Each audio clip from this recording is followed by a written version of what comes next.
Hey! Salut la communauté de coups critiques. On se retrouve aujourd'hui, Pépé, en compagnie de Kim Dupont. Bonjour Kim, Allô? ça va bien? Oui, toi? Ça va très bien, merci. Et aujourd'hui, nous sommes les deux présents pour vous parler de quelque chose. Ce n'est pas une critique d'un jeu, ce n'est pas un montée de niveau ni un discutant entre les dés. Ce n'est pas non plus un actual play, non. Eh bien, ce qu'on fait, c'est une petite chronique, un genre de petit top 5 des jeux qu'on attend le plus en 2022 et qu'on a hâte de jouer. C'est des jeux qu'on a comme comparé nos top 5 personnels. Puis là, on a fait des comparaisons, puis on a mis des points, on a calculé des choses. De toute façon, on s'est affronté dans une partie de Battleship pour savoir qui allait pouvoir mettre ses top 5 en premier. Et finalement, on est revenu avec un seul top 5 qui est comme une genre de chimère de nos deux top 5 réunis qu'on vous présente aujourd'hui et qui peut-être va vous faire découvrir des jeux que vous ne le saviez pas qui s'en venaient en 2022. Donc, sans plus attendre, Kim, est-ce que tu es prête? Je suis prête. On sait que je mets ça gros comme le monde. C'est genre comme... Parfait. Fait qu'on y va maintenant avec... On commence avec le numéro 5, qui est, je crois, le jeu que peut-être plus de gens s'attendent à savoir que ça s'en vient parce que c'est quand même très connu, une gamme très connue. Et je parle de Werewolf the Apocalypse, 5e édition. Oui. Donc, pour ceux qui ne connaissent pas du tout le jeu, dans Werewolf, les joueurs personnifient un garou, qui est un individu qui naît entre le monde des esprits et le monde matériel, et qui peut se transformer à volonté en loup. Dans l'univers du jeu, Gaïa, le monde est en train de mourir, puis il faut le défendre contre Wyrm, qui est le destructeur. Donc, tout ça se passe dans le World of Darkness, qui est le même univers que pour Vampire the Masquerade, qui est le plus connu de la gamme, et Changeling the Dreaming. Donc, le jeu est développé par Hunters Entertainment, qui ont fait Kids on Bike, Outbreak Undead, entre autres, et Paradox Interactive, qui ont acheté White Wolf il y a quelques années, qui était l'éditeur d'origine. Ah, ouais. Exactement. Et finalement, c'est publié par Renegade Game Studio, à qui on doit Alice is Missing, et qui devrait aussi publier cette année, en 2022, une adaptation de jeu de rôle des Power Rangers, une autre des Transformers et une autre de G.I. Joe. Donc, le jeu de Werewolf devait sortir en 2021, parce que ça a l'air qu'une pandémie mondiale, ça a été retardé en 2022, alors on l'attend impatiemment. Oui, définitivement. J'avoue que j'ai... Oui, ben si tu veux, tu me lances la balle. Je la prends avec même que tu me le proposes. C'est même que tu me le proposes. Je suis... Pourquoi est-ce que, personnellement, j'attends, on va dire, ce jeu-là? Pourquoi c'est dans notre top 5? Ben, j'ai jamais joué à aucun jeu de la gamme de White Wolf, de l'univers, que ce soit Hunter, Vampire, Geist, etc., Demon, etc. Je trouve que c'est gigantesque, c'est monstrueusement gros et je sais pas par où prendre le morceau. Et j'ai un peu lu Vampire, qui était sorti, 5e édition, puis il y avait quelques concepts que je trouvais cool, quelques modifications dans le système aussi que je trouvais intéressantes. Mais c'est pas non plus le sujet qui vient le plus me parler, parce que par contre, j'aime beaucoup les verrous. J'aime beaucoup le garou et j'aime beaucoup aussi tout le contexte, le concept pour ceux qui connaissent la gamme. Il y a comme, pour ceux qui la connaissent pas plutôt, il y a comme vraiment un gros côté environnemental, très très proche de la nature, sur la protection de l'environnement, de la faune et de la flore, puis l'espèce de combat contre la technologie que je trouve très intéressant dans Werewolf comme thématique à explorer. Et ben ça fait un peu pour ça, je dirais que je suis comme curieux de voir comment qui vont apporter cette nouvelle mouture-là en 2021, 2022 plutôt, parce qu'on est en 2022, qui est encore plus aujourd'hui, plus qu'avant, la thématique de l'environnement demeure, on va dire, importante et très palpable. Là. C'est comme partout, là. C'est là. Fait que ça ressemble un peu à ça. Pourquoi est-ce que je considère que c'est dans mon numéro 5 du top 5 des jeux que j'ai bien hâte d'essayer en 2022. Et toi, de ton côté, Kim, pourquoi? Ben, on se ressemble beaucoup là-dessus aussi, Pierre-Philippe. Ouais. J'ai jamais joué à aucun jeu, moi non plus, qui se déroule dans le World of Darkness. Pardon? Non, c'est comme si je fais semblant d'être surpris. Okay. J'ai chez moi, ici, une partie de la gamme de Werewolf Wild West, mais j'y ai jamais touché encore. Et tant qu'à essayer l'univers de Werewolf, je préférais toucher comme la gamme originale, le Werewolf the Apocalypse. Puis après ça, au pire mettre des saveurs, là, mais je trouve donc que le jeu a l'air vraiment très intéressant. Faire un loup-garou, je veux dire, qui ne veut pas faire ça? Et puis le principe des conflits entre les clans, en même temps que devoir faire une quête plus grande, je trouve ça vraiment intéressant.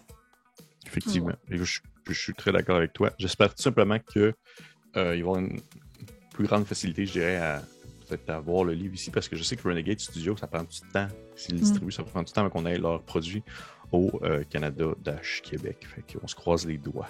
Mais sans plus attendre, numéro 4. Numéro 4, il s'agit d'un jeu qui va avoir quelques thématiques semblables, plutôt, on va dire ça comme ça. Ça se dit pas les termes que je viens de dire. Semblable à Werewolf, The Apocalypse 5e édition. Et il s'agit de Urban Shadow 2e édition. Kim, qu'est-ce que tu peux me dire sur ce jeu?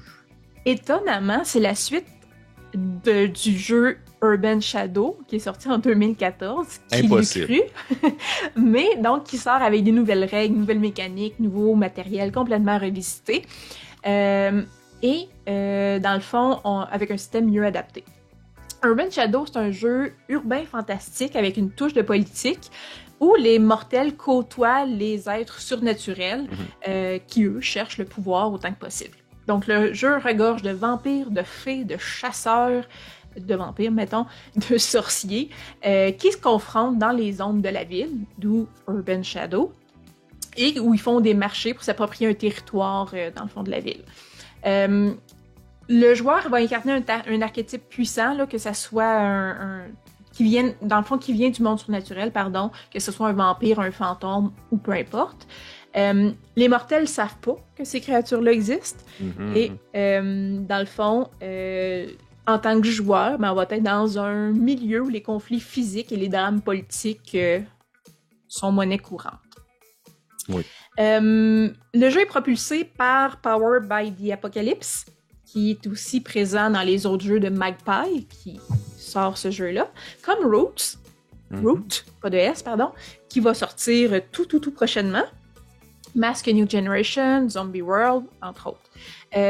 La deuxième édition d'Urban Shadow permet de rajeunir les règles avec les améliorations qui ont été faites par Magpie dans leurs jeux plus récents. Donc, ça permet vraiment là, d'améliorer le système Power by the Apocalypse.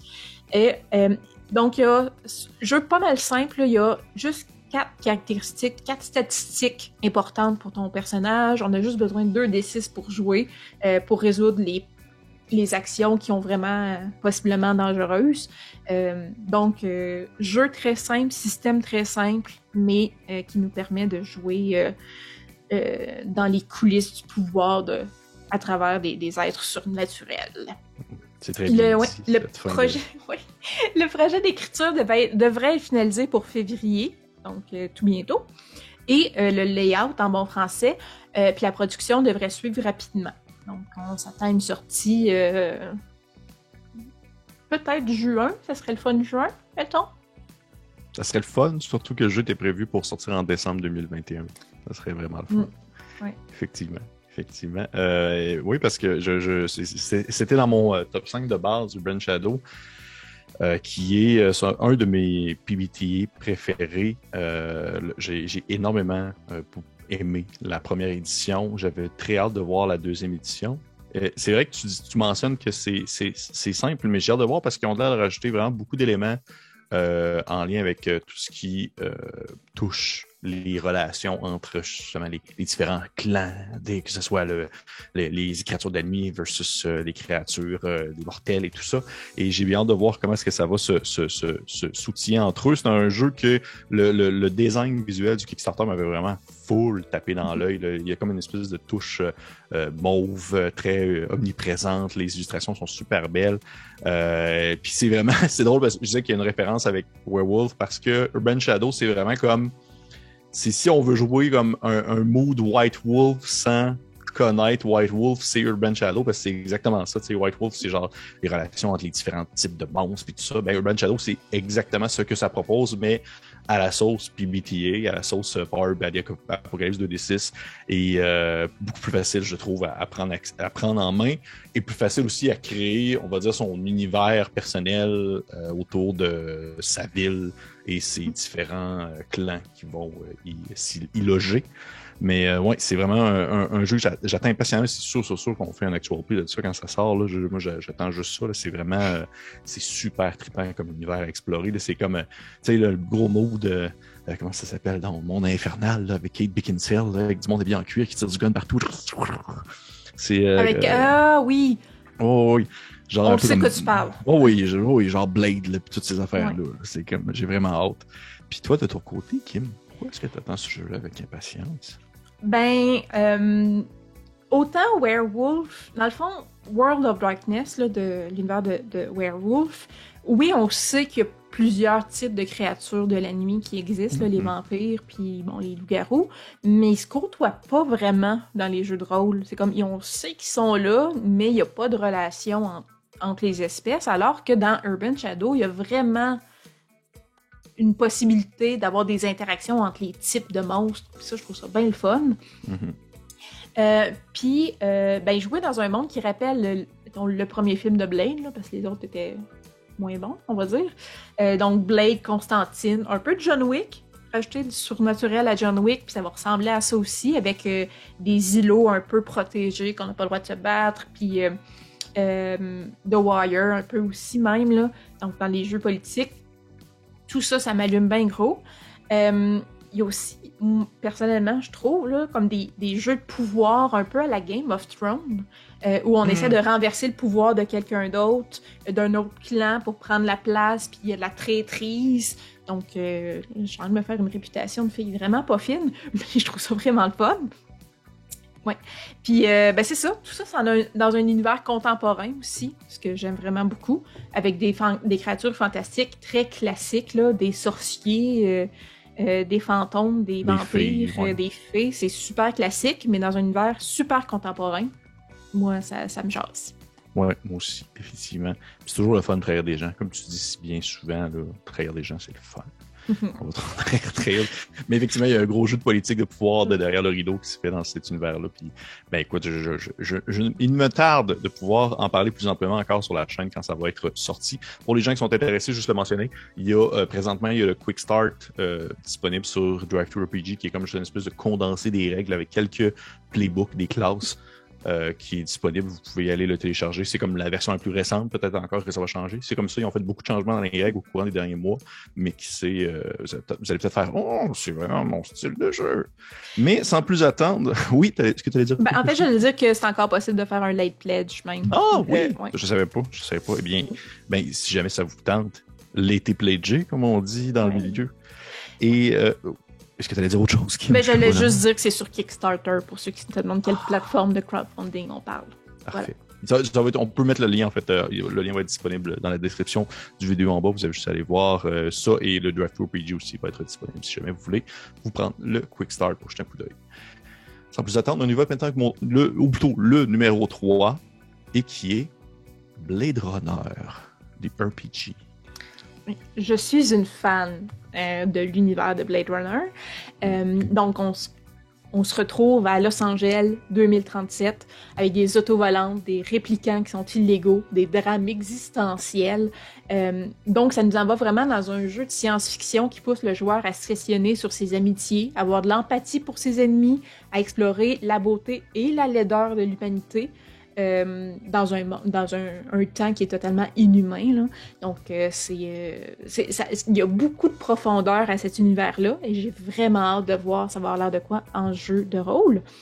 Le livre de base nous place un peu après que la Wallace Corporation commence le nouveau Nexus 9 Replicants sur Terre, pour ceux qui connaissent un peu l'histoire de Blade Runner, puis donne le choix aux joueurs de jouer soit un humain, soit un répliquant.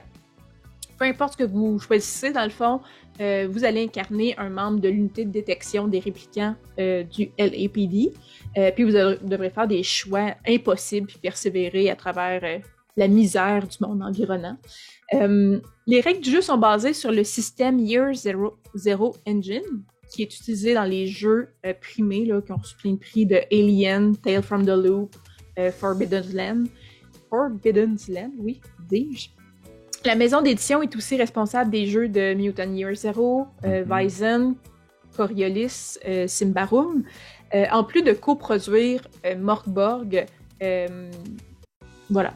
Puis je pense que je l'ai pas dit, c'est la Free League qui produit. Oui, à force de mentionner tous Free ces jeux-là, Ligan. Free Ligan, Ouais. mais à force de prononcer tous ces jeux-là, on le sait que c'est la Free League, là, c'est tellement Ouais. comme... ça sont partout maintenant. J'avais vu dernièrement que c'était comme mars 2022 qu'on allait avoir plus de nouvelles, mais la date est comme disparue. Fait que ça reste 2022, mais je ne sais pas quand dans l'année. OK. Bon, je t'avouerais que j'ai... A priori, je te dirais, s'il n'y avait pas sorti le jeu de rôle de Alien, j'aurais hâte, mais j'aurais pas autant hâte que, on va dire, l'empressement que j'ai actuellement, parce que lorsqu'Alien est sorti, on va dire, les personnes qui étaient un peu plus récalcitrants à la gamme étaient souvent des gens qui se disaient « Ouais, OK, mais genre, on fait quoi dans ce jeu-là, excepté se battre contre des aliens? » Parce qu'au final, c'est ce que les œuvres, on va dire, les films nous montrent. Et au final, si vous essayez le jeu, eh bien, il y a tellement de possibilités, puis il y a tellement de choses qui se passent, et ils ont tellement été chercher toutes les références, on va dire, existantes de l'univers de Ridley Scott, et même l'univers élargi, qu'au final, vous découvrez quelque chose qui est beaucoup plus grand qu'un simple gars avec un gun qui se bat contre un alien. Et à cause de ça, eh bien, j'ai comme vraiment hâte à Blade Runner, parce que outre le livre de Philippe K. Dick, plus le film de Ridley Scott aussi, mais j'ai hâte de voir qu'est-ce qu'ils vont aller chercher ailleurs pour pouvoir grossir cet univers-là et aller explorer, on va dire, toutes les thématiques qui sont uniques à cet univers-là, qui vont être différentes d'Alien. Là, on s'entend, c'est pas de l'horreur, c'est en plus justement l'humanisme, l'espèce de transhumanisme, puis tout ce qui est en lien avec les relations entre les réplicants, les robots, puis les humains, tout ça. Puis j'ai vraiment hâte de voir à quel point est-ce qu'ils vont mettre un accent là-dessus, sur le droit de soit tuer ou le droit de posséder un répliquant, des choses comme ça. Et de plus, ben, ça reste la Free Ligan, ça reste la Free League qui font des jeux absolument foubraques dans la tête pour les bons Québécois et qui ont un système qui est très efficace.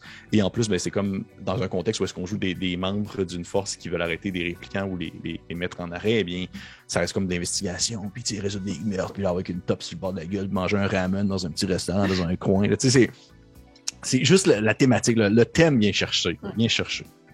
Ouais. Mais comme tu dis, dans le fond, là, moi, l'idée de jouer un jeu de rôle qui a lieu dans un univers hyper fermé me rebuterait aussi au départ, parce que j'aime l'idée que ça soit ouvert puis qu'on ait plein de possibilités. Mais Alien, justement, est tellement sur la coche que tu dis ils peuvent pas manquer leur coup avec Blade Runner.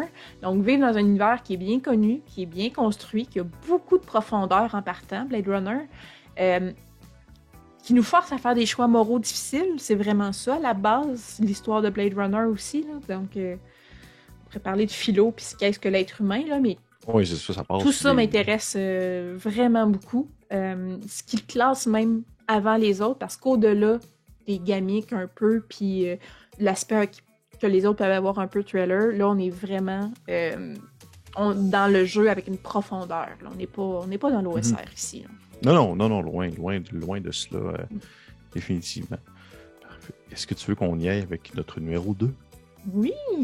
Numéro 2, qui est, je crois, on va dire notre espèce de bouton noir du groupe, je considère, vu on va dire le peu soit d'informations on va dire d'attente rôliste, là. Je pense pas qu'il y a comme quelqu'un autour de moi qui va faire comme « Ah ouais, ça c'est mon numéro 1, j'attends depuis genre comme 2015. » Et il s'agit de Rivers of London. Qu'est-ce que tu peux me dire, Kim, là-dessus? Donc, Rivers of London, c'est un jeu de rôle qui est tiré d'une série de romans du même nom de Ben, et là, attention, Ben Aronovich. Donc, ça a lieu dans un univers, ça aussi, on est super originaux. Je pense qu'on a le goût de jouer à ce genre de jeu-là. Un univers urbain fantastique. C'est vrai. Donc, oui. Vraiment, on reste dans nos... Okay. C'est l'année de ça. La série de livres, dans le fond, va suivre Peter Grant, qui est un constable ordinaire qui devient un apprenti magicien, tout en résolvant des crimes magiques à travers Londres dans une branche secrète de la police. L'univers comprend un système de magie qui est unique, qui s'appelle la Newtonienne. En plus que les rivières exercent leur propre pouvoir et leur propre volonté, d'où le nom de la série de livres. Donc c'est un univers qui mêle la fantaisie urbaine, un un peu le trailer mystérieux, mais beaucoup plus léger que tout ce qu'on a parlé jusqu'à présent, et l'humour. Donc, c'est vraiment notre petit jeu un peu plus léger, mais tout aussi intéressant. C'est produit par Chaosium, qui publie Call of Cthulhu, Seven Sea, Pendragon, qui est aussi fort attendu cette année, et Worm, que la chaîne a déjà fait un one-shot dessus. La version anglaise, oui, c'est vrai, la version traduite. Donc, la maison d'édition veut vraiment que Rivers of London soit un jeu accessible aux débutants. Donc, autant ça peut être plaisant pour les joueurs qui ont beaucoup d'expérience, autant ils veulent que ça soit un jeu qui soit accessible pour tout le monde. Donc, c'est basé sur les règles de la 7e édition de Call of Cthulhu, parce que, comme eux disent, des pourcentages, tout le monde comprend ça, mais avec quand même beaucoup moins de règles, beaucoup moins de statistiques. Le designer principal du jeu, c'est Paul Fricker, qui est co-auteur de la 7e édition de Call of Cthulhu, avec Mike Mason.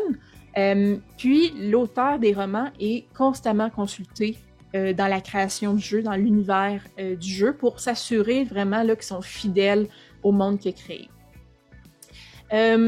Donc, il y a peu de caractéristiques. Là, il y a 5 caractéristiques pour les personnages, il y a 9 habiletés, puis quelques habiletés de combat, donc c'est vraiment moins gros que Call of Cthulhu pour ceux que ça effraierait un peu.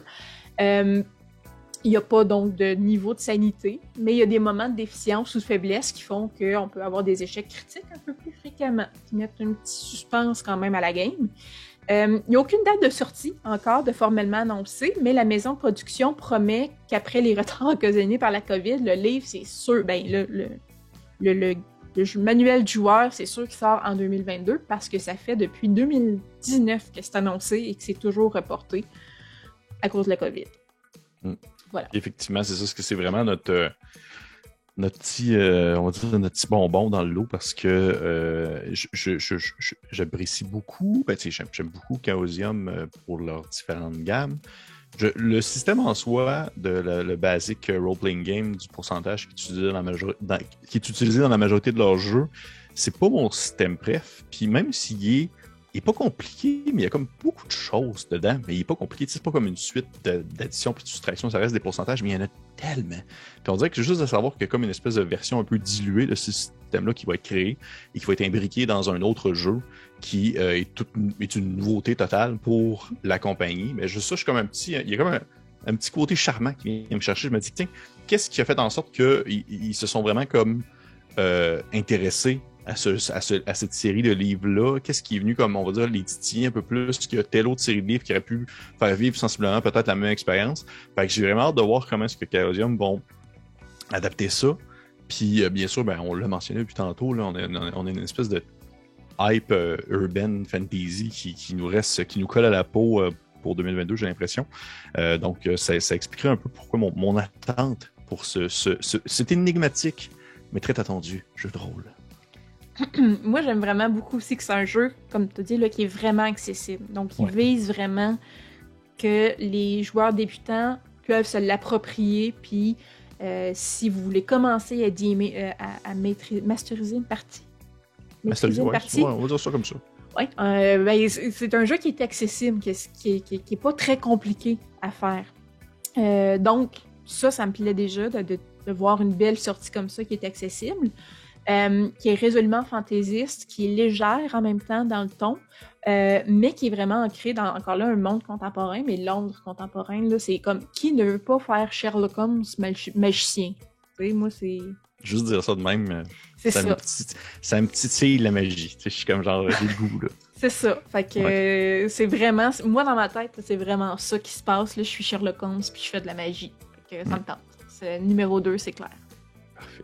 Et on y va maintenant avec notre numéro 1, qui, je crois, est vraiment comme unanime pour nous deux. Je me trompe pas. Oui, définitivement. C'était définitivement, c'était comme l'unanimité pour nous deux.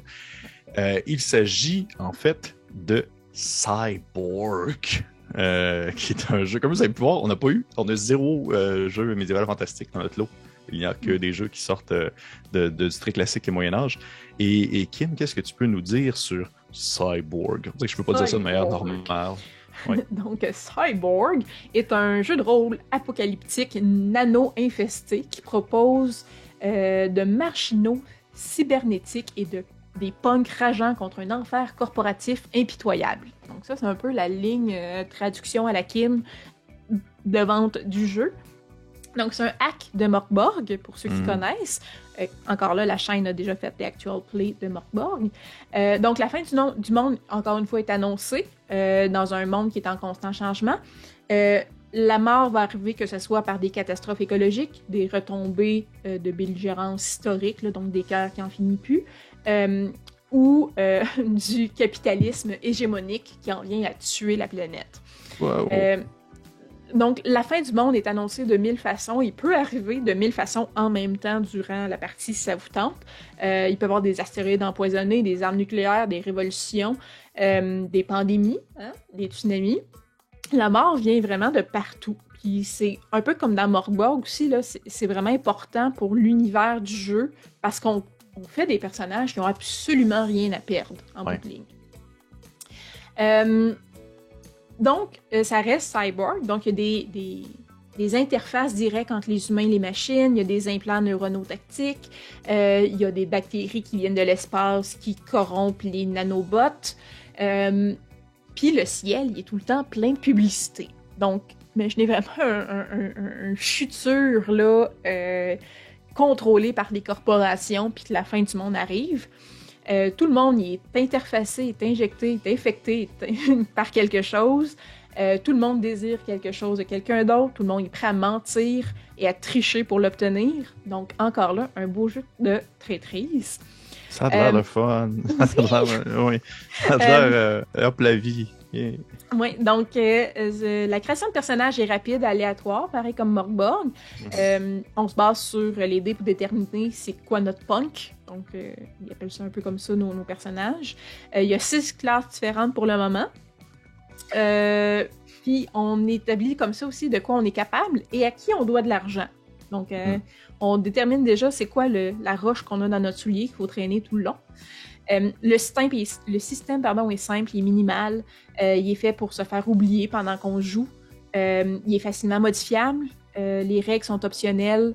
Il y a des règles optionnelles qui sont quand même disponibles, mais sinon, c'est vraiment le maître de jeu est maître à bord. Donc, il peut ajouter, changer les règles à sa convenance. Le système est vraiment fait pour ça. La livraison du jeu est prévue pour juin 2022. Il est co-publié par Stockholm Cartel et la Free League Publishing, qu'on a nommé tantôt, sous le label de Free League Workshop, pour ceux qui s'intéressent, qui est un label, dans le fond, qui est spécialement fait pour les jeux de rôle indépendants, pour leur donner une plus grande plateforme. Donc, Mörk Borg, entre autres, est passé par là. Ouais. Et oui. Ben, j'allais dire, et pourquoi c'est ton numéro 1, Pierre-Philippe? Ben, tellement de raisons en même temps. J'aime beaucoup Mörk Borg. J'apprécie énormément Mörk Borg. C'est un jeu que j'ai joué maintenant à plusieurs reprises, que j'ai lu, que j'ai relu, que j'ai lu des suppléments officiels, des suppléments maison et tout ça, qui a une gigantesque communauté de gens talentueux qui font des arts complètement flyés, et des donjons, des classes, des monstres. C'est ouvert et c'est gros. Sauf que, et là c'est comme ma grosse bébole, sauf que je suis quand même un peu tanné du médiéval fantastique. Et Mörk Borg, autant je l'adore, autant j'ai l'impression que j'ai d'autres jeux qui vont me tenter autant ou sinon plus en médiéval fantastique. C'est même médiéval fantastique sombre, justement négatif et tout ça. Depuis que Mörk Borg est sorti, il y a comme beaucoup de jeux qui ont comme adopté un peu cette espèce de ligne-là. Et autant que je trouve ça comme le fun, autant que je me dis, ok, médiéval, ok, cool, des épées et tout. Mais là, Cyborg, ben, j'ai pas encore trouvé mon dada comme sci-fi cyberpunk. Là. Je l'ai pas. Là. J'en ai essayé, puis je suis tout le temps un peu comme... Il y en a quelques-uns qui étaient comme pas pire, puis il y en a d'autres qui... Mais le système de Mörk Borg, il est super plaisant à prendre. Il est super... c'est d'une simplicité, d'une élégance vraiment rapide. Et si c'est exactement la même chose, mais tu me transposes ça dans un contexte cyberpunk, ben pour moi, c'est vraiment uniquement gagnant. Puis j'ose espérer que les gens vont être de la même... du même hype et du même enthousiasme à créer comme tellement d'affaires autour de ça. tellement de produits, tellement de classes, tellement de races, mais justement tout dans un univers cyberpunk qui, je trouve, mériterait justement une espèce de jeu qui serait très mis de l'avant et qui va être très popularisé, mais qui sera pas comme super indigeste avec un gros système compliqué, comme on peut voir, et qui n'est pas non plus du médiéval fantastique cyberpunk comme à Shadowrun, qui vient pas autant me chercher comme thématiquement parlant. Fait que c'est un peu pour ça. Puis ça reste que c'est comme tout le temps la même team derrière. C'est le même, c'est Joanne Noor, son nom, qui s'occupe de ça, qui chapeaute ça comme Morborg. Fait que c'est juste comme... Ça peut juste être bon. Puis j'attends juste ça, comme genre, donnez-moi-le maintenant. Là. Maintenant. Là. Toi, Kim? Ben, un peu comme toi, la légèreté du système. L'univers à la jonction entre Robocop et Deus Ex, c'est parfait. Là. Moi, c'est comme je revis un de mes jeux vidéo préférés et un de mes films préférés. Donc, la liberté, faite par le système, le fait que ça soit grinçant à souhait. Contrairement à Blade Runner, que j'ai bien spécifié que ça ne fait pas partie de l'OSR, on est là dans l'OSR. Quelque chose de rapide, peu de règles, très mortel. C'est ça, il y a moins de statistiques, les sessions sont courtes, mais sont brutales. Donc, tout ça, tu sais, je pense que Pierre-Philippe et moi, on s'entend très bien là-dessus. Là. On aime beaucoup on aime autre chose, mais on aime aussi beaucoup ce qui est OSR. Donc, la liberté du maître de jeu là-dedans, qui est donnée au maître de jeu, est vraiment géniale. On n'évolue pas dans un monde qui est post-apocalyptique. On est dans l'apocalypse. T'sais, la fin du monde, elle arrive, on va tous mourir, puis qu'est-ce qu'on fait à partir de là? Donc, c'est vraiment cet aspect-là punk aussi qui m'intéresse vraiment beaucoup, qui est vital au jeu. Donc, c'est à propos de rébellion, de bouleversement, on brise les systèmes en place. Révolution, là, je suis partante. Oui, vraiment. Je fais juste penser. J'ai tellement comme on va dire de pistes d'idées, de germes de scénario qui me viennent en tête quand je pense à ce jeu-là. Je suis tout le temps comme, OK, on pourrait faire ça. Rapidement, là, ça clique dans la tête. Fait que non, c'est ça demeure. Puis je pense comme on s'est dit, on s'entend vraiment beaucoup que ce soit notre numéro 1 du top 5 des jeux qui s'annoncent en 2022, dont plusieurs n'ont pas encore de date de sortie, mais on espère qu'ils vont être en 2022, mais sait-on jamais. Et j'espère que vous avez apprécié ça. J'espère que Kim a apprécié son expérience. C'était comme la première fois qu'elle était comme dans une vidéo, tu sais, qui n'était pas où est-ce que je faisais juste la questionner avec des questions au hasard.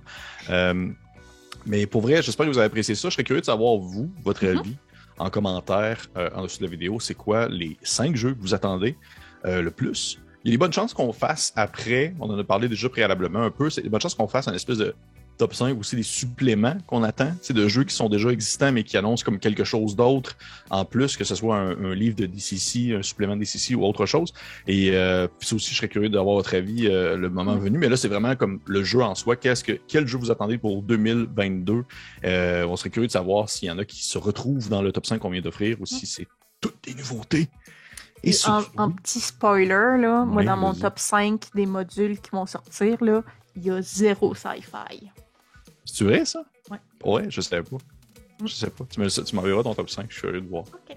On comparera, on fera nos points, nos niveaux, puis tout ça dans le même. Puis parfait. Fait que, hey, merci aux personnes, je vous conseille fortement de liker, partager la vidéo, de commenter, bon Dieu, montrez ça à votre voisin si jamais vous dites, hey, tu sais quoi les 5 jeux que j'en ai, Et bref, regarde, on se dit à la prochaine. Jouez, c'est ça, jouez. Puis on se dit à la prochaine. Prenez soin de vous. Bye.